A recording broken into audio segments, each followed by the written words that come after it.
بسم الله الرحمن الرحيم. أحبتي الكرام في كل مكان، أسعد الله أوقاتكم بكل خير. أحييكم بتحية الإسلام، السلام عليكم ورحمة الله وبركاته. إخواني الكرام، مزارع الأسماك هنا عندنا في السند من أهم أسباب كسب المعيشة الذي يعني يترزقون الله سبحانه وتعالى. الناس هنا تقريبا جنب نهر السند، هنا جنبنا نهر السند تقريبا من هنا 3-4 كيلو. الأراضي اللي موجودة على ضفتي نهر السند هي أراضي خصبة، والناس فيها يسوون فيها بحيرات صغيرة أو حفر صغيرة كذا، يعني يربون فيها الأسماك، أو كما يقال يعني مزرعة الأسماك. فأنا الآن كمان جالس جنب مزرعة من مزارع الأسماك، وهي مصدر رزق كبير الحقيقة هنا للسنود في السند. حبيت أكلمكم في هذا الموضوع، وأعطيكم يعني فكرة ونبذة عن هذا الموضوع. معنا شخص يعني مجرب ما شاء الله تبارك الله في هذا الموضوع، وكان من كبار التجار في الأسماك ما شاء الله. الحقيقة يعني صورت لكم بعض المناظر كمان من البحيرات، هذه البحيرات الصغيرة أو الحفر الصغيرة هذه اللي يربون فيها أو تكون مزارع للأسماك. تجيكم بعد هذا اللقاء. أنا الآن معايا الأخ غلام أكبر. السلام عليكم، كيف الحال يا أستاذ غلام أكبر؟ الحمد لله تمام. طيب هو إن شاء الله راح يتكلم باللغة السندية، وراح يعطينا فكرة عن مزارع الأسماك هنا في السند، وكيف يربونها، وكيف يتاجرون فيها، وكيف يبيعونها في الأسواق الكبيرة مثل لاهور أو سكر ما شاء الله، يودونها وتروح لأماكن ثانية كمان من هنا من السند. والسمك سمك النهر كما هو معروف يعني لذيذ جدا جدا ما شاء الله تبارك الله، من حيث الوزن، من حيث اللذة، ومن حيث الطعم لذيذ جدا. وإن شاء الله نسوي مع الأخ غلام أكبر اللقاء هذا، ونأخذ منه فكرة في موضوع الأسماك والبحيرات هذه الصغيرة أو الحفر اللي تكون مزارع للأسماك، لأنه عنده تجربة كبيرة جدا ما شاء الله في هذا الموضوع. طيب يا أستاذ غلام أكبر، أول شيء أعطينا أنه كم أنواع الأقسام في السند هنا عندنا في البحيرات أو في النهر مثلا دریا में या सिंध में मच्छी जा किस्म केतिरा आहिनि؟ तक़रीबन 50-100 को मथे आहिनि, पर उन में काफ़ी मशहूर जेके क़िस्म आहिनि उहे हिकु मली आहे. يقول أنواع الأسماك هنا تقريبا فوق 50، ومن أهم أنواع الأسماك المعروفة هنا عندنا في السند نوع اسمه ملي. أيوة، سينغاري، دمبرو. هذه الأسامي راح أنا أكتب لكم إياها فوق إن شاء الله، وراح أجيب لكم صورة من هذا النوع من السمك كمان. ما هنا जो नालो भी मथे लिख दूं ऐं वो फोटो भी उन्हीं महिल अची वेंदो। जीअं तव्हां मली चवंदव मली जो फोटो अची वेंदो, डंबरो चवंदव डंबरे जो फोटो अची वेंदो।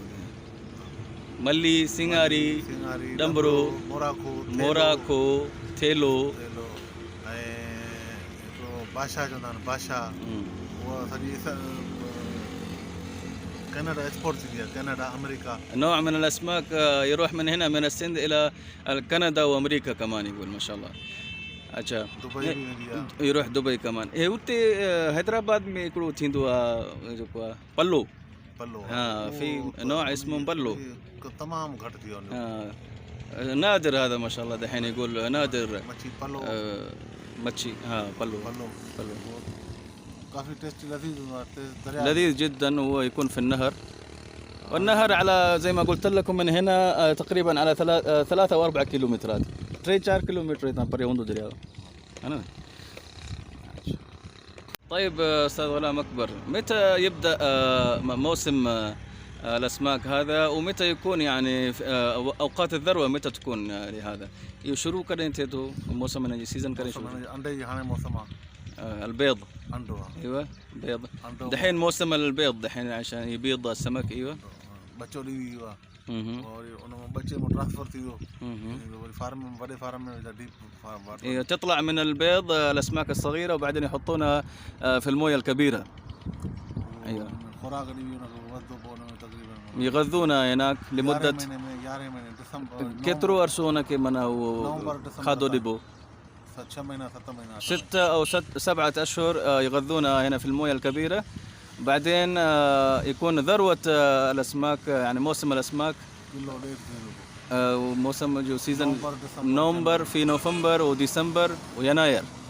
هذا يكون يعني ذروة لأنه في الشتاء يكثر الطلب على السمك وغني منا चिक थींदी आहे मच्छी खे وكتري थींदी आहे من كم كيلو يصير في هذه المدة السمك كم كيلو يصير؟ يصل إلى كيلو ونص يصل إلى كيلو ونص في خلال 6 شهور شن مينن في 6-7 أشهر يصل إلى كيلو ونص هذا السمك ويكون يكثر عليه الطلب في أيام الشتاء. सिंध मछली पूरी दुनिया वर्ल्ड में मशहूर है. سمك السند نهر السند يقول مشهورة جدا في العالم كله. सिंध जी जेका मछी आहे उनजी वॾी डिमांड हूंदी आहे. इंडिया जी मछी असांखां ख़ूबसूरत बि हूंदी आहे वॾी बि हूंदी आहे लेकिन उनखे आलमी मार्केट में पसंदि न कंदा आहिनि. سمك السند يقول يكون الطلب يكون عليه يعني شديد في الأسواق العالمية وعشان كذا يروح خارج السند كمان. أما أسماك الهند يقول هي صحيح أنها جميلة في المنظر لكن لاهور जी मछी हूंदी आहे और पंजाब जी कहिड़ी बि हूंदी आहे उते لكن ما تكون لذيذة. पंजाब में अगर वो मछली सिंध जी मछली 20 रुपया 15 रुपया किले ते वधीक करे. अच्छा فين يروح السمك من هنا بعدين في الأسواق المحلية हिते पंहिंजे मुल्क में इहे कहिड़ियुनि कहिड़ियुनि मार्केटनि में मच्छी वञे थी हितां पंहिंजे लाहौर आलमी वॾी मंडी आहे सियालकोट आहे سوق سمك كبير في لاهور في سيالكوت गुजरांवाला راولپنڈی بيشاور افغانستان إلى أفغانستان كمان. ما شاء الله السمك من هنا يروح لأفغانستان كمان. ترانسبورتيشن كارغو مزدا تريلر تانكر كونتينر يروح من هنا يعني على أفغانستان وبيشاور ويروح لسكر ويروح لكراتشي كمان من هنا من هذه المنطقة هتاي فينيتي ومشي جاي إتري جكوا ما شاء الله تبارك الله. لأنه هذه المنطقة اللي نحن جالسين فيها هي مركز الأسماك هنا في المنطقة لأنها قرب النهر. هو المعروف أنه نهر السند كما هو قلنا أنه يمشي ينبع من منطقة التبت فوق الهند ويجي من الهند ويدخل في باكستان من منطقة شلاس قلقت بلتستان ويجي في الخيبر بختونخوا ويجي في بنجاب وبعدين يدخل في منطقة السند هنا. فنحن جالسين على ضفتي نهر السند وهذا تقريبا يعني المركز للأسماك. المنطقة اللي نحن جالسين فيها مركز للأسماك ومن هنا تروح الأسماك يربون الأسماك وتكون المزارع كثيرة بكثرة هنا ومن هنا تروح الأسماك هذه للأسواق المحلية والعالمية أيضا. हितां मतिलबु जेका मच्छी आहे उहा इंटरनेशनल लेवल ते बि वञे थी ऐं मक़ामी लेवल ते बि जेको आहे घुरायो थिए थो. طيب أخ غلام أكبر السمك من حيث مصدر رزق هنا في هذه المنطقة كيف تشوف الموضوع هذا من حيث مصدر رزق كسب الرزق والمعيشة रोज़गार जे हवाले सां कीअं ॾिसो था तव्हां इन खे मच्छी जे कम खे? हिन में पहिरियों त जंहिंजी हेचरी आहे पहिरियों पर जेको अंडो खणी अंडे मां मच्छी थिए थी उनजो रोज़गार उन में केतिरनि माण्हुनि जो रोज़गार मतिलबु हिन घटि में घटि हिकिड़े फार्म सां लॻाए 100-150 माण्हू अहिड़ा आहिनि जेके माना हितां ई पढ़ा ما شاء الله تمام. يقول الأخ غلام أكبر إنه الحفرة الواحدة أو البحيرة الواحدة يكسبون منها تقريبا يعني 150 شخص يعني مصدر رزق. هذه الحفرة أو البحيرة تكون مصدر رزق ل 150 شخص. अच्छा उनमें केड़ा केड़ा चींदा منهم चौकीदार الحارس الحراس الفارمر اللي يكون موجود على هنا في المنطقة اللي يمسكون السمك والسيارات سيارات النقل وسائل النقل برضو يعني ما شاء الله يكسبون من هذا الموضوع. اللي يكون جالس هناك في السوق العمال اللي يكونوا موجودين هناك व्यापारी صاحب المكسب هذا نفسه، يعني كثير من الناس، يعني أكثر من 150 شخص يعني يكسبون ويكون لهم هذه البحيرة الواحدة أو الحفرة الواحدة تكون لهم مصدر رزق. 100-150 मतलब माण्हुनि जे लाइ इहो हूंदी आहे। अच्छा, केतिरो कमाए थो मतलब इन मां वापारी जेकॾहिं साल में هو التاجر بنفسه اللي يعمل هذه الحفرة أو البحيرة كم يكسب فيها من البحيرة الواحدة؟ فارم हुनजो सुठो आहे, तजुर्बो आहे हुनजो, त उहो तक़रीबन 50 जरे ज़मीन मां 25 एकड़ ज़मीन मां तक़रीबन 20-22 लख रुपया माना सालाना कमाए ما شاء الله. يعني يقول إذا كان الحفرة إذا كانت كبيرة أو البحيرة يعني من 25 إلى 50 فدان، فمن 100 كم؟ قلنا شيء 100 لك. مليونين أو 1.5 مليون بيكسب من هذه الحفرة الشخص الواحد في السنة سالمي. في السنة بيكسب الشخص الواحد من هذا. ट्रांसपोर्ट वो 50-60 हज़ार हिकिड़े फार्म मां कमाए वो चाहिए ट्रांसपोर्ट ऐं आरती आहे जो कमीशन वठे वो चाहिए. طيب الأخ غلام أكبر، كم يكون سعر الكيلو للسمك الآن وفي الشتاء؟ هاني سيارة में हिकु किले जो केतिरी रक़म थींदी आहे؟ हिन टाइम तक़रीबन 380 الآن 350-360 للكيلو الواحد من السمك. وفي الشتاء सर्दी में हुनजो किले वारी जेका किलो वारो दाणो उनजी क़ीमत हूंदी आहे 250-260-270. في الشتاء يكون 250 إلى 270. छाजे करे यो हाणे गर्मी में मच्छी घट हुंदी आहे. لأن السبب في ذلك لأنه الآن السمك يكون قليل وفي الشتاء يكون كثير ويكثر الطلب عليه كمان. صحيح. بسم الله الرحمن الرحيم. صباح الخير إخوة الكرام في كل مكان. اليوم كنت بوريكم هذه الحفر، حفر المياه تكون فيها الأسماك، تتربى فيها الأسماك. يعني تقريبا من هناك من جهة النهر، نهر السند هنا قدامنا بالضبط نهر السند، المناطق الأراضي زراعية والخصبة هذه اللي جنب نهر السند القرب منها تكون فيها حفر للأسماك، يربون فيها أسماك. فهذه من بعض الحفر اللي تتربى فيها الأسماك. من هنا من هذه الجهة ومن هذه الجهة كمان. شايفين كيف؟ هنا هذه كلها حفر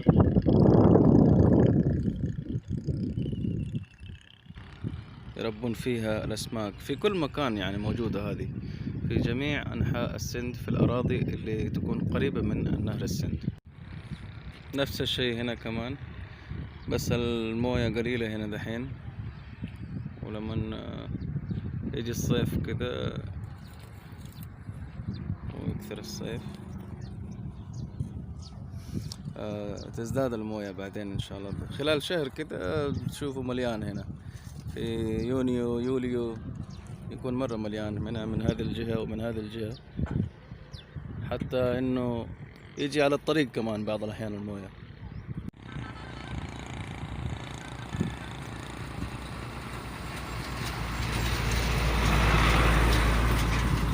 هذه برضه هنا موية جاية من النهر، من نهر السند، من هنا من هذه الجهة وتروح لهذه الجهة. هذا كان يسمى أول، دحين كمان اسمه سند، الآن كمان يقولون له سند.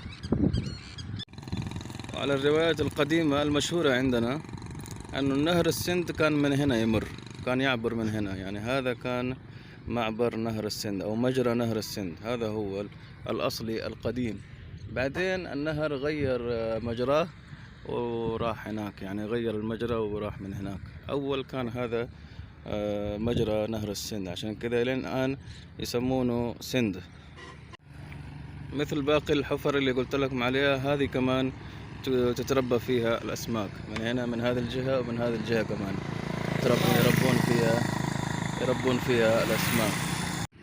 هذا كمان نفس الشيء يربون فيها الأسماك، هنا وهنا، يعني حفر كثيرة جدا في كل منطقة. هنا تجد حفر لتربية الأسماك، يعني تكون صغيرة، بعضها مرة صغيرة، بعضها متوسطة، بعضها كبيرة، يربونها بعدين يبيعونها المناطق اللي يعني تكون الاحتياج فيها يعني كثير، مثل لاهور، مثل سكر، يودونها من هنا. الأسماك هذه كلها تروح للأسواق الكبيرة. بيبنون محطة بنزين هنا، محطة بترول هنا من هذه الجهة، ومن هذه الجهة كمان محطة بنزين. بعدين هذه المنطقة نسميها لارو. هذه جهة الغرب. الطريق هذا جاي من سكر، الشارع العام هذا الطريق السريع. ولجهة الشرق هذا رايح لكشمور ولبنجاب، حدود بنجاب وحدود بلوچستان. وهذا لارو، وهذه قدامنا قريتنا، وهذا خوينا.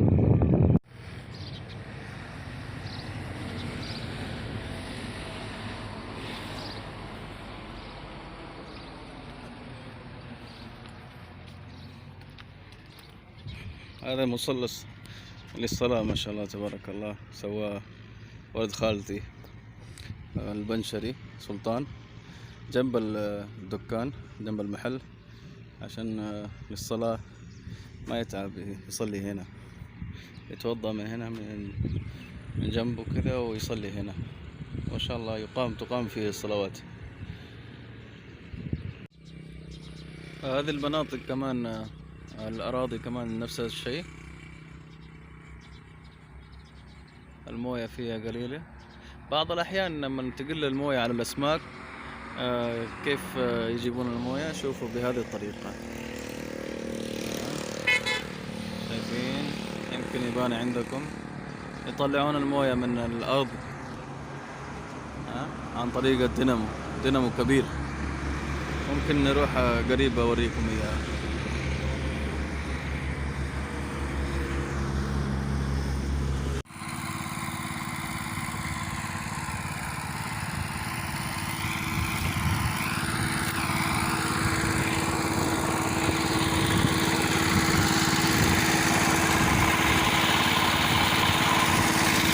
شايفين كيف يطلعون الموية للأسماك عشان ما تقل الموية على الأسماك.